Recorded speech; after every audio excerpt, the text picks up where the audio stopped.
सत श्री अकाल जी। तुसी देख रहे हो प्राइम टाइम ते मैं वरिंदरपाल सिंह गिल। अज जिस मसले ते असीं गलबात करने जा रहे हैं वो मसला यूके दे हर परिवार दे नाल जुड़िया होया। पिछले साल पाकिस्तान दे विच एक मसला साडे सामने आया सी कि सिख लड़की नूं मुसलमान बनाए जाण दीयां खबरां सन, पर यूके दे विच ये मसला तकरीबन हर हफ्ते हर महीने लगातार साडे सामने आ रहा। साडी कम्यूनिटी जिहड़ी आ हमेशा इस मसले के उत्ते उसने चुप्पी एक तरह के नाल धारी हुई आ। धार्मिक अदारियां तो लैके साडे लीडर साहिबान जिन्हां दे उत्ते कम्यूनिटी ने यकीन किया, उन्होंने मोहरे किया, उन्हां दी जिम्मेवारी आ कि इस मसले बाबत कुछ सीरीयस जिहड़ी आ वो डिबेटां होण जां इस मसले बाबत साडी कम्यूनिटी दे विच घट्टो घट जागरूकता आवे। पिछले दिनी एक मसला सामने आया सी कि एक सिख लड़की है जिहड़ी उहनूं पाकिस्तानी नौजवान वालों जिहड़ा वो मुसलमान बनाया गया सी। तो मैं ये दस दवां, पहली लड़की नहीं। एक स्टडी अनुसार ये पता लगता है कि 1960 दे विच पहला मसला यूके दे विच आया सी कि मुसलमान लड़के दे वल्लों जिहड़ा 15 साल की लड़की नूं दे नाल छेड़खानी की गई सी। इस तो बाद लगातार मसले आउंदे रहे आ। एक लेबर पार्टी की MP सन, उन्हां दा नाम सी सारा चैंपियन। वो जिहड़े आ वो वाइट लड़कियां दे जिहड़े हक्कां दे लई, जिन्हां लड़कियां नूं पाकिस्तानी जिहड़े ब्रिटिश आ उन्हां वल्लों टारगेट किया जाता सी, उन्हां दे हक दे विच आवाज़ उठाउंदे सन। हौली हौली मसला वधदा वधदा जदों उन्हां दे कोल पंजाबी ब्रिटिश जिहड़ी आ साडी कम्यूनिटी आ उन्हां दा मसला भी पहुंचिया, तो उन्हां दा अपना बयान है कि मैं जान के हैरान हो गई कि पंजाबी कम्यूनिटी जिहड़ी आ उहदे विच एडा वड्डा मसला जिहड़ा दरपेश मसला खड़ा आ, जिहदे बाबत हाले तक कोई भी मसले दे बाबत साडे जिहड़े आ वो लीडर साहिबानां दे वल्लों जां साडी कम्यूनिटी दे विच गलबात जिहड़ी वो बिल्कुल दफन करके रखी जाती है। एक यही कारण आ, एक चैनल ने पिछले दिनी तकरीबन थोड़े महीनों पहलों की गल आ, एक ग्रूमिंग गैंग है जिहड़ा उन्हां दे नाल इंटरव्यू की। उन्हां नूं पुछया गया कि क्यों तुसीं सिख लड़कियां नूं टारगेट करदे आ। उन्हां दा जवाब सी, सब तो पहला नंबर 1 ते वो कहिंदे कि जदों असीं कड़ा पहन लैने आ ते कड़ा पाउण तो बाद सिख लड़की दे नाल जिस नाल असीं गलबात करदे आ वो सानूं उस तो अगे कोई सवाल नहीं पुछदी कि कड़ा तां तू भाई पाया तू हैगा सिख ही आ। उहदा कहना सी कि सानूं सिख कम्यूनिटी दे इतिहास बारे जां उन्हां दे धार्मिक ग्रंथां बारे किसी बारे भी कोई ज्ञान नहीं, पर सानूं इस तो अगे पुछया नहीं जाता। इस करके उसने ये शब्द वरते कि सिख लड़कियां नूं टारगेट करना बहुत सौखा आ। दूजा कारण उहदा कहना सी कि जिहड़ी पंजाबी कम्यूनिटी आ जां पंजाबी लोग आ, पंजाबी परिवार आ, वो इस मसले नूं कदी भी बाहर नहीं कढ़दे। वो इस मसले के बाबत अपने गुआढ़ी तक नूं नहीं पता लगन देना चाहते कह सकते हैं। तकरीबन पता बहुत सारे लोगों नूं हुंदा। उन्हां दा कहना कि वो ना कोई रिपोर्ट करते आ। इसे करके सब तो सेफ आ कि जे सिख लड़कियां नूं असीं टारगेट करते हैं तो उन्होंने साडे ते कोई कार्रवाई नहीं करनी, चुप शांति दे नाल उन्होंने कोशिश करनी कि मामला दब जाए।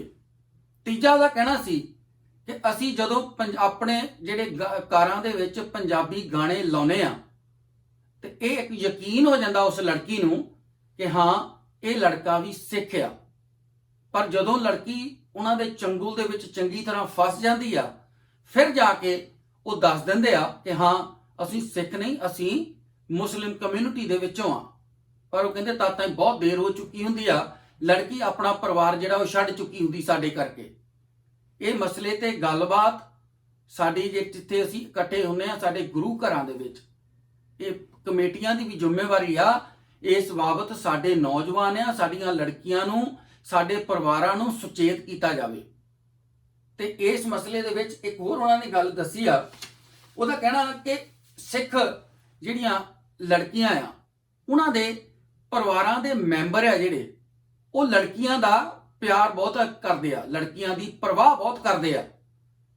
ਇਹ ਵੀ ਇੱਕ ਕਾਰਨ ਆ ਕਿ ਸਿੱਖ ਲੜਕੀਆਂ ਨੂੰ ਟਾਰਗੇਟ ਕੀਤਾ ਜਾਂਦਾ ਕਿ ਜਿਹੜੇ ਉਹਨਾਂ ਦਾ ਆਪਣੀ ਜ਼ੁਬਾਨ ਦੀ ਗੱਲ ਆ ਕਿ ਸਿੱਖ ਕਮਿਊਨਿਟੀ ਦੇ ਲੋਕ ਅਮੀਰ ਹੁੰਦੇ ਆ, ਮਿਹਨਤਕਸ਼ ਲੋਕ ਆ, ਪੈਸੇ ਵਾਲੇ ਲੋਕ ਹੁੰਦੇ ਆ, ਤੇ ਜਦੋਂ ਅਸੀਂ ਉਹਨਾਂ ਦੀ ਲੜਕੀ ਨੂੰ ਆਪਣੇ ਨਾਲ ਜਾਂ ਲੈ ਜਾਂਦੇ ਆ, ਧਰਮ ਚੇਂਜ ਵੀ ਕਰਵਾਤਾ ਜਾਂਦਾ, ਉਸ ਤੋਂ ਬਾਅਦ ਫਿਰ ਵੀ ਪਰਿਵਾਰ ਦੇ ਦਿਲ ਦੇ ਵਿੱਚ ਦਇਆ ਜਾਗ ਜਾਂਦੀ ਆ, ਤੇ ਪਰਿਵਾਰ ਦੇ ਕੋਲੋਂ ਉਹ ਕਹਿੰਦੀ, ਉਹਨਾਂ ਦਾ ਕਹਿਣਾ ਸੀ ਕਿ ਅਸੀਂ ਜਿਹੜਾ ਉਹ ਸਾਨੂੰ ਬਹੁਤ ਸਾਰਾ ਆਸ ਹੁੰਦੀ ਕਿ ਇਤੋਂ ਪੈਸਾ ਵੀ ਸਾਨੂੰ ਮਿਲ ਜਾਣਾ। ਇਹ ਸਾਡੀ ਕਮਿਊਨਿਟੀ ਦੇ ਵਿੱਚ ਇਸ ਵਕਤ ਬਹੁਤ ਵੱਡਾ ਮਸਲਾ, ਇਹ ਗੱਲਾਂ ਦੇ ਕਾਰਨ ਕਈ ਆ, ਕੇਸ ਲਗਾਤਾਰ ਸਾਹਮਣੇ ਆ ਰਹੇ ਆ, ਪਰ ਹਰ ਇੱਕ ਬੰਦਾ ਇਸ ਮਸਲੇ ਦੇ ਉੱਤੇ ਚੁੱਪ ਆ, ਕਿਉਂਕਿ ਜਿਹੜੇ ਪਰਿਵਾਰ ਦੇ ਨਾਲ ਹੋ ਜਾਂਦੀ ਆ ਉਹ ਚਾਹੁੰਦਾ ਨਹੀਂ ਕਿ ਇਹ ਮਸਲਾ ਬਾਹਰ ਜਾਵੇ। ਗਰੂਮਿੰਗ ਗੈਂਗ ਵਾਲੇ ਜਿਹੜੇ ਉਹ ਇਹ ਗੱਲ ਚੰਗੀ ਤਰ੍ਹਾਂ ਭਾਂਪ ਚੁੱਕੇ ਆ ਕਿ ਸਿੱਖ ਕਮਿਊਨਿਟੀ ਦੇ ਲੋਕ ਜਿਹੜੇ ਆ ਉਹ ਇਸ ਮਸਲੇ ਨੂੰ ਜਿਹੜੇ ਅਥਾਰਟੀਜ਼ ਕੋਲ ਨਹੀਂ ਲੈ ਕੇ ਜਾਣਗੇ, ਸੋ ਇਸੇ ਕਰਕੇ ਸਿੱਖ ਲੜਕੀਆਂ ਨੂੰ ਟਾਰਗੇਟ ਕੀਤਾ ਜਾਂਦਾ। ਇੱਕ ਮਸਲਾ ਹੋ ਰਿਹਾ ਇਹਦੇ ਵਿੱਚ, ਆਪਾਂ ਵੇਖਿਆ ਕਿ ਇੱਕ ਵਾਰੀ ਫਿਰ ਯੂਕੇ ਦੇ ਵਿੱਚ ਵੀਜ਼ੇ ਖੁੱਲੇ ਆ, ਸਾਡੀਆਂ ਲੜਕੀਆਂ ਧੀਆਂ ਭੈਣਾਂ ਪੰਜਾਬ ਦੇ ਵਿੱਚੋਂ ਇਧਰ ਆ ਰਹੀਆਂ, ਤੇ ਮੈਂ ਦੱਸ ਦਵਾਂ ਕਿ ਇਹ ਗੈਂਗ ਯੂਨੀਵਰਸਿਟੀ ਕਾਲਜਿਸ ਦੇ ਵਿੱਚ ਵੀ ਪੂਰੀ ਤਰ੍ਹਾਂ ਸਰਗਰਮ ਆ। ਲੜਕੀਆਂ ਨੂੰ ਮੁਸਲਿਮ ਧਰਮ ਦੇ ਵਿੱਚ ਕਨਵਰਟ ਕਰਨੇ ਦੇ ਲਈ ਤਰ੍ਹਾਂ ਦੇ ਜਿਹੜੇ ਆ ਉਹ ਲਾਲਚ ਜਾਂ ਉਹਨਾਂ ਨੂੰ ਭਰਮਾਇਆ ਜਾਂਦਾ। ਉਹਨਾਂ ਦਾ ਗੈਂਗ ਵਾਲਿਆਂ ਦਾ ਇਹ ਆਪਣੀ ਜ਼ੁਬਾਨ ਦੇ ਵਿੱਚੋਂ ਕਹਿਣਾ ਕਿ ਸਿੱਖ ਲੜਕੀਆਂ ਨੂੰ ਬਹੁਤ ਸੌਖਾ ਆ ਝਾਂਸੇ ਦੇ ਵਿੱਚ ਲੈਣਾ। ਖਬਰ ਪਿਛਲੇ ਦਿਨਾਂ ਦੀ ਆ ਕਿ 6 ਜਿਹੜੀਆਂ ਲੜਕੀਆਂ ਨੇ ਸਿੱਖ ਧਰਮ ਛੱਡ ਕੇ ਤੇ ਮੁਸਲਿਮ ਧਰਮ ਦੇ ਵਿੱਚ ਕਨਵਰਟ ਹੋਈਆਂ, ਉਹਨਾਂ ਦੇ ਵਿੱਚ 5 ਕੁੜੀਆਂ ਸਾਡੀਆਂ ਸਿੱਖ ਸਨ ਤੇ ਇੱਕ ਪਰਿਵਾਰ ਹਿੰਦੂ ਪਰਿਵਾਰ ਦੇ ਵਿੱਚੋਂ ਸੀ। ਉਹਨਾਂ 5 ਲੜਕੀਆਂ ਦੇ ਵਿੱਚੋਂ ਚੰਡੀਗੜ੍ਹ ਦੇ ਵਿੱਚੋਂ ਵੀ ਸੀ, ਅੰਮ੍ਰਿਤਸਰ ਦੇ ਵਿੱਚੋਂ ਵੀ ਸੀ, ਬਾਕੀ ਸ਼ਹਿਰ ਹੋਰ ਸੀ ਉਹਨਾਂ ਦੇ ਵਿੱਚੋਂ ਵੀ ਸੀ, ਤੇ ਨਾਲ ਇਹ ਵੀ ਆ ਕਿ ਉਹਨਾਂ ਦੇ ਵਿੱਚ ਇੱਕ ਲੜਕੀ ਮਗਰ ਆਪਣਾ ਪਰਿਵਾਰ ਛੱਡ ਕੇ ਆਈ ਸੀ, ਜਾਨੀ ਕਿ ਵਿਆਹੀ ਹੋਈ ਸੀ, ਇੱਕ ਬੱਚਾ ਵੀ ਸੀ। ਇਹ ਸ਼ਹਿਰ ਦਾ ਨਾਮ ਹੈ ਜੇ ਨਹੀਂ ਤੁਹਾਨੂੰ ਲੈਂਦਾ। ਇਸ ਮਾਮਲੇ ਦੇ ਵਿੱਚ, ਇਹਨਾਂ ਹੋਰ ਮਾਮਲਿਆਂ ਦੇ ਵਿੱਚ ਵੀ ਪੂਰੀ ਤਰ੍ਹਾਂ ਸਾਡੀ ਟੀਮ ਜਿਹੜੀ ਆ ਉਹ ਘੋਖ ਕਰ ਰਹੀ ਆ। ਇਹ ਮਸਲਾ ਲਗਾਤਾਰ ਕਮਿਊਨਿਟੀ ਦੇ ਵਿੱਚ ਆਉਣਾ ਚਾਹੀਦਾ। ਇਹ ਮਸਲੇ ਦੇ ਬਾਬਤ ਖੁੱਲ੍ਹ ਕੇ ਵਿਚਾਰ ਹੋਣੀ ਚਾਹੀਦੀ ਆ। ਇਹ ਮਸਲਾ ਦੱਬ ਕੇ ਇਹ ਮਸਲੇ ਦਾ ਹੱਲ ਨਹੀਂ ਨਿਕਲਣਾ। ਇਹ ਜਿਹੜੇ ਟਾਰਗੇਟ ਕਰਨੇ ਵਾਲੇ ਲੋਕ ਆ, ਸਿੱਖ ਕਮਿਊਨਿਟੀ ਦੇ ਜਿੱਥੇ ਜ਼ਿਆਦਾ ਲੋਕ ਰਹਿੰਦੇ ਆ, ਉਹਨਾਂ ਕਮਿਊਨਿਟੀ ਦੇ ਵਿੱਚ ਵੱਡੀਆਂ ਗੱਡੀਆਂ ਲੈ ਕੇ ਜਿਹੜੇ ਇਹ ਲੋਕ ਆਉਂਦੇ ਆ। ਤਕਰੀਬਨ ਇਹਨਾਂ ਦੇ ਵਿੱਚ ਮੁੰਡੇ ਵੀ ਆ ਤੇ ਇਹਨਾਂ ਦੇ ਵਿੱਚ 50 ਸਾਲ ਤੋਂ ਉੱਪਰ ਵੀ ਲੋਕ ਆ। ਜ਼ਿਆਦਾਤਰ ਉਹਨਾਂ ਦੇ ਵਿੱਚ ਬ੍ਰਿਟਿਸ਼ ਮੁਸਲਿਮ ਆ। ਹੁਣ ਇਹ ਨਾ ਸੋਚਣਾ ਕਿ ਕਿਸੇ ਇੱਕ ਧਰਮ ਨੂੰ ਟਾਰਗੇਟ ਕੀਤਾ ਜਾ ਰਿਹਾ, ਪਰ ਜੋ ਫੈਕਟ ਆ, ਵੱਡੇ ਚੈਨਲਾਂ ਦੀਆਂ, BBC ਦੀ ਰਿਪੋਰਟ ਆ, ਦੀ ਸਨ ਦੀ ਰਿਪੋਰਟ ਆ, ਤੁਸੀਂ ਜਾ ਕੇ ਵੇਖ ਸਕਦੇ ਆ। ਇਹ ਰਿਪੋਰਟ ਇਹਦੇ ਬਾਬਤ ਲਗਾਤਾਰ ਸਾਹਮਣੇ ਆ ਰਹੀਆਂ। 2007 ਦੇ ਵਿੱਚ BBC ਨੇ ਡਾਕੂਮੈਂਟਰੀ ਕਰਕੇ ਇਹਦੇ ਬਾਬਤ ਇੱਕ ਸਾਰੀ ਖਬਰ ਨਸ਼ਰ ਕੀਤੀ ਸੀ ਕਿ ਕਿਵੇਂ ਸਿੱਖ ਲੜਕੀਆਂ ਨੂੰ ਬਿਲਕੁਲ ਜਾਣ ਬੁੱਝ ਕੇ ਸੋਚੀ ਸਮਝੀ ਸਾਜ਼ਿਸ਼ ਦੇ ਅਧੀਨ ਟਾਰਗੇਟ ਕੀਤਾ ਜਾ ਰਿਹਾ। ਤੇ ਹੁਣ ਸਾਡੀਆਂ ਲੜਕੀਆਂ ਜਿਹੜੀਆਂ ਯੂਨੀਵਰਸਿਟੀ ਕਾਲਜਿਸ ਦੇ ਵਿੱਚ ਵੀ ਆਈਆਂ, ਉਹਨਾਂ ਲੜਕੀਆਂ ਦੇ ਨੂੰ ਵੀ ਸਾਨੂੰ ਇੰਨੀ ਕੁ ਜਾਗਰੂਕਤਾ ਜਾਂ ਇੰਨਾ ਕੁ ਸਮਝਾਉਣ ਦੀ ਲੋੜ ਆ ਕਿ ਭਾਈ ਸਿਰਫ ਕੜਾ ਪਾਉਣ ਦੇ ਨਾਲ ਕੋਈ ਸਿੱਖ ਨਹੀਂ ਬਣ ਜਾਂਦਾ। ਕੜੇ ਤੋਂ ਅੱਗੇ ਤੁਹਾਨੂੰ ਜਿਹੜਾ ਉਹ ਵਿਅਕਤੀ ਹੋ ਸਕਦਾ ਕਿ ਟਾਰਗੇਟ ਕਰਕੇ ਸਿਰਫ ਉਹਦੀ ਇੱਕੋ ਮੋਟਿਵ ਹੋਵੇ ਕਿ ਤੁਹਾਨੂੰ ਮੁਸਲਿਮ ਧਰਮ ਦੇ ਵਿੱਚ ਕਨਵਰਟ ਕਰਨਾ। ਇਸ ਕੰਮ ਦੇ ਵਿੱਚ ਉਹ ਆਪਣੇ ਆਪ 'ਚ ਸਮਝਦੇ ਆ ਕਿ ਅਸੀਂ ਬਹੁਤ ਜਿਹੜਾ ਪੁੰਨ ਦਾ ਕੰਮ ਕਰਦੇ ਆ, ਪਰ ਇਹ ਮਸਲਾ ਲਗਾਤਾਰ ਜਿਹੜਾ ਉਹ ਸਾਹਮਣੇ ਵੀ ਆਉਂਦਾ ਰਿਹਾ ਸਾਡੇ। ਤੇ ਇੱਕ ਹੋਰ ਕੇਸ ਆ ਕਿ ਮੁਗਲ ਦਰਬਾਰ ਦੇ ਵਿੱਚ ਵਿਸਾਖੀ, ਪਿਛਲੇ ਸਮੇਂ ਦੀ ਗੱਲ ਆ, ਸਾਲ ਕੁ ਪਹਿਲਾਂ ਦੀ, ਕਿ ਵਿਸਾਖੀ ਦੇ ਨਗਰ ਕੀਰਤਨਾਂ ਦੇ ਦੌਰਾਨ ਇੱਕ ਸਿੱਖ ਲੜਕੀ ਨੂੰ ਜਿਹੜਾ ਉਹ ਟਾਰਗੇਟ ਕੀਤਾ ਗਿਆ ਸੀ, ਛੇੜਖਾਨੀ ਕੀਤੀ ਗਈ ਸੀ। ਉਸ ਤੋਂ ਬਾਅਦ ਮੁਗਲ ਦਰਬਾਰ ਦੇ ਵਿੱਚ ਜਾ ਕੇ ਸਾਡੇ ਸਿੱਖ ਨੌਜਵਾਨਾਂ ਨੇ ਉੱਤੇ ਹਮਲਾ ਕੀਤਾ, ਉਹਨਾਂ ਉੱਤੇ ਚਾਰजेस ਵੀ ਹੋਏ ਸੀ। ਸੋ ਲੜਾਈ ਝਗੜਾ ਜਾਂ ਕਿ ਜਿਹੜਾ ਹੱਥੋਂ-ਪਾਈ ਹੋਣਾ ਮਸਲਾ ਨਹੀਂ। ਇਹ ਮਸਲੇ ਦਾ ਇੱਕੋ ਇੱਕ ਹੱਲ ਆ ਕਿ ਲੜਕੀਆਂ ਨੂੰ ਇੰਨਾ ਕੁ ਜਾਗਰੂਕ ਜਾਂ ਇੰਨਾ ਕੁ ਸਮਝ ਜਿਹੜੀ ਉਹ ਪੈਦਾ ਕੀਤੀ ਜਾਵੇ, ਉਹ ਆਪਣਾ ਭਲਾ ਬੁਰਾ ਪਹਿਚਾਣ ਸਕਣ। ਅਫਰੀਕੀ ਮੂਲ ਦੇ ਜਿਹੜੇ ਕਾਲੇ ਮੂਲ ਦੇ ਆਪਾਂ ਕਹਿੰਦੇ ਆ, ਉਹਨਾਂ ਦਾ ਵੀ ਇਹੀ ਟਾਰਗੇਟ ਆ। ਉਹ ਵੀ ਉਹਨਾਂ ਦਾ ਵੀ ਜਿਹੜਾ ਸੇਮ ਪੈਟਰਨ ਤੇ ਕੰਮ ਕਰ ਰਹੇ ਆ कि सिख परिवारां दीयां लड़कियां अमीर हुंदियां। ਪਹਿਲਾਂ ਜਿਹੜੇ ਆ ਉਹ ਬਿਲਕੁਲ ਮਿੱਠੇ ਪਿਆਰੇ ਜਾਂ ਬਿਲਕੁਲ ਨੀਵੇਂ ਹੋ ਕੇ ਜਿਹੜਾ ਉਹ ਲੜਕੀ ਨੂੰ ਝਾਂਸੇ ਦੇ ਵਿੱਚ ਲੈਂਦੇ ਆ, ਪਰ ਬਾਅਦ ਦੇ ਵਿੱਚ ਲੜਕੀਆਂ ਦੀ ਜ਼ਿੰਦਗੀ ਬਰਬਾਦ ਕੀਤੀ ਜਾਂਦੀ ਹੈ ਇਸ ਮਸਲੇ ਦੇ ਵਿੱਚ। ਤੇ ਸਾਡੀ ਕਮਿਊਨਿਟੀ ਦੇ ਵਿੱਚ ਇਹ ਪ੍ਰੋਬਲਮ ਕਹਿ ਲਓ ਜਾਂ ਇਹ ਮਸਲੇ ਦੇ ਵਿੱਚ ਅਸੀਂ ਹੋਰਾਂ ਪਰਿਵਾਰਾਂ ਦੇ ਬਾਬਤ ਨਹੀਂ ਸੋਚਦੇ ਕਿ ਅੱਜ ਇਹ ਗੱਲ ਦੱਬ ਲਈ ਤੇ ਅੱਗੇ ਹੋਰ ਪਰਿਵਾਰਾਂ ਨੂੰ ਵੀ ਇਹ ਕੁਝ ਸਾਹਮਣਾ ਸਾਰਾ ਕੁਝ ਕਰਨਾ ਪੈ ਸਕਦਾ। ਇਹਦੇ ਵਿੱਚ ਬਹੁਤ ਸਾਰੀਆਂ ਸਾਡੀਆਂ ਸੰਸਥਾਵਾਂ ਨੇ ਜਿਹੜੀਆਂ ਉਹ ਵੀ ਇਸ ਮਸਲੇ ਦੇ ਵਿੱਚ ਉਹਨਾਂ ਨੂੰ ਜਿਹੜਾ ਥੋੜਾ ਜਿਹਾ ਅੱਖਾਂ ਖੋਲ ਕੇ ਤੇ ਕਮਿਊਨਿਟੀ ਨੂੰ ਜਾਗਰਤ ਕਰਨ ਦੀ ਲੋੜ ਆ। ਇਸ ਮਸਲੇ ਦੇ ਵਿੱਚ ਉਹਨਾਂ ਲੋਕਾਂ ਨੂੰ ਭਰੋਸੇ ਦੇ ਵਿੱਚ ਲਿਆ ਜਾਵੇ ਜਿਨ੍ਹਾਂ ਦੇ ਪਰਿਵਾਰਾਂ ਦੇ ਨਾਲ ਇਹ ਕੁਝ ਹੁੰਦਾ। ਇਹ ਇੱਕ ਗੱਲ ਹੋ ਰਿਹਾ ਇਹਦੇ ਵਿੱਚ ਕਿ ਜ਼ਿਆਦਾਤਰ ਇਲਾਕੇ ਜਿਹੜੇ ਜਿਨ੍ਹਾਂ ਦੇ ਵਿੱਚ ਲੰਡਨ ਦਾ ਏਰੀਆ ਤੇ ਦੂਜੇ ਨੰਬਰ ਦੇ ਵਿੱਚ ਬਰਮਿੰਘਮ ਆ, ਇਹਨਾਂ ਏਰੀਆ ਦੇ ਵਿੱਚ ਜ਼ਿਆਦਾਤਰ ਜਿਹੜੇ ਸਿੱਖ ਕੁੜੀਆਂ ਜਿਹੜੀਆਂ ਉਹਨਾਂ ਨੂੰ ਬੜੀ ਸੋਚੀ ਸਮਝੀ ਸਾਜ਼ਿਸ਼ ਅਧੀਨ ਟਾਰਗੇਟ ਜਿਹੜਾ ਉਹ ਕੀਤਾ ਜਾਂਦਾ। ਇਸ ਤੋਂ ਅੱਗੇ ਆ ਜਿਹੜਾ ਲੜਕੀਆਂ ਦੀ ਜ਼ਿੰਦਗੀ ਬਰਬਾਦ ਸਿਰਫ ਇਸੇ ਕਰਕੇ ਨਹੀਂ ਹੋ ਜਾਂਦੀ ਕਿ ਉਹਨਾਂ ਨੇ ਧਰਮ ਚੇਂਜ ਕਰਾ ਕੇ ਤੇ ਉਹਨਾਂ ਨੂੰ ਛੱਡ ਦਿੱਤਾ ਜਾਂਦਾ ਆਪਣੀ ਜ਼ਿੰਦਗੀ ਜਿਉਣ ਦੇ ਲਈ, ਨਾ ਉਹ ਵਾਪਸ ਆਉਣ ਜੋਗੀਆਂ ਮੁੜ ਕੇ। ਬਹੁਤ ਸਾਰੀਆਂ ਲੜਕੀਆਂ ਇਸ ਮਸਲੇ ਕਰਕੇ ਕਿਸੇ ਹੋਰਨਾਂ ਦੇਸ਼ਾਂ ਵਿੱਚ ਜਾ ਕੇ ਹੁਣ ਸੈਟਲ ਨੇ। ਨਾਲ ਦੀ ਨਾਲ ਉਹਨਾਂ ਲੜਕੀਆਂ ਨੂੰ ਡਰੱਗ ਦੇ ਧੰਦੇ ਦੇ ਵਿੱਚ ਇਸ ਲਗਾਇਆ ਜਾਂਦਾ, ਉਹਨਾਂ ਤੋਂ ਹੋਰ ਬੜੇ ਤਰ੍ਹਾਂ ਦੇ ਗਲਤ ਕੰਮ ਜਿਹੜੇ ਉਹ ਕਰਵਾਏ ਜਾਂਦੇ ਆ। ਇਹਦੇ ਬਾਬਤ 2018 ਦੇ ਵਿੱਚ ਇੱਕ ਬਹੁਤ ਵੱਡੀ ਗੈਂਗ ਨੂੰ ਜਿਹੜੀ ਉਹ ਪੁਲਿਸ ਨੇ ਫੜਿਆ ਸੀ, ਮਾਨਚੈਸਟਰ ਦੀ ਉਹ ਗੈਂਗ ਸੀ। ਉਹਨਾਂ ਸਾਰਿਆਂ ਨੂੰ ਜੇਲ੍ਹ ਹੋਈ ਸੀ, ਸਾਰੇ ਪਾਕਿਸਤਾਨੀ ਮੂਲ ਦੇ ਬ੍ਰਿਟਿਸ਼ ਨਾਗਰਿਕ ਸਨ।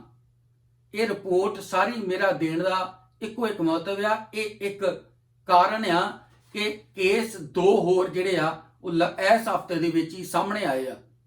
ਉਹਨਾਂ ਕੇਸਾਂ ਬਾਬਤ ਕੀ ਜਾਣਕਾਰੀ ਆ ਉਹ ਆਪਾਂ ਤੁਹਾਡੇ ਨਾਲ ਨਹੀਂ ਸਾਂਝੀ ਕਰਾਂਗੇ, ਪਰ ਸਾਡੇ ਕਮਿਊਨਿਟੀ ਦੇ ਵਿੱਚ ਇਹ ਮਸਲਾ ਬਹੁਤ ਵੱਡਾ ਜਿਹੜਾ ਸਾਡੇ ਅੱਗੇ ਮੂੰਹ ਅੱਡੀ ਖੜਾ, ਇਹ ਤੋਂ ਅੱਖਾਂ ਚੁਰਾ ਕੇ ਮੂੰਹ ਪਰੇ ਕਰਕੇ ਲੰਘਣ ਦੇ ਨਾਲ ਇਹ ਮਸਲੇ ਦਾ ਹੱਲ ਨਹੀਂ ਹੋਣਾ। ਧੀਆਂ ਭੈਣਾਂ ਹਰ ਕਿਤੇ ਘਰ ਆ, ਤੁਹਾਡੇ ਵੀ ਆ ਸਾਡੇ ਵੀ ਆ। ਇਹ ਜਿਹੜੀ ਇੱਕ ਟਾਰਗੇਟ ਕਰਨੇ ਵਾਲਾ ਜਿਹੜਾ ਇੱਕ ਕੰਮ ਆ, ਇਹ ਕਿਸੇ ਦੇ ਘਰ ਵੀ ਹੋ ਸਕਦਾ।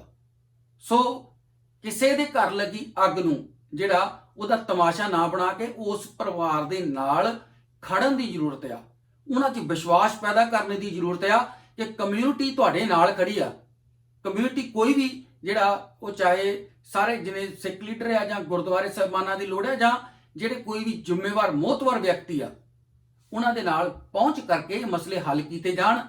ਨਾਲ ਦੀ ਨਾਲ ਇਹ ਮਸਲਾ ਇਕੱਲਾ ਲੜਕੀਆਂ ਦਾ ਵੀ ਨਹੀਂ, ਕੁਝ ਇਹਨਾਂ ਦੇ ਵਿੱਚ ਪਰਸੈਂਟੇਜ ਸਿੱਖ ਲੜਕੇ ਵੀ ਜਿਹੜੇ ਆ, ਹੁਣ ਇਹ ਵੇਖ ਲਓ ਕਿ ਚਾਹੇ ਸਿੱਖ ਲੜਕੀ ਆ ਉਹਦਾ ਵੀ ਧਰਮ ਪਰਿਵਰਤਨ ਕੀਤਾ ਜਾ ਰਿਹਾ, ਤੇ ਸਿੱਖ ਲੜਕੇ ਆ ਜਿਹੜੇ ਉਹ ਵੀ ਉਹਨਾਂ ਦੇ ਵਿੱਚ ਬਹੁਤ ਥੋੜੇ ਨਹੀਂ ਬਹੁਤ ਘੱਟ ਆ ਕੇਸ ਆਏ ਨੇ ਸਾਹਮਣੇ, ਉਹਨਾਂ ਨੂੰ ਵੀ ਧਰਮ ਪਰਿਵਰਤਨ ਲੜਕੀਆਂ ਕਰਾ ਰਹੀਆਂ ਕਿ ਤੂੰ ਮੁਸਲਮਾਨ ਬਣ ਫੇਰ ਤੇਰੇ ਨਾਲ ਆਪਾਂ ਵਿਆਹ ਕਰਾਉਣਾ।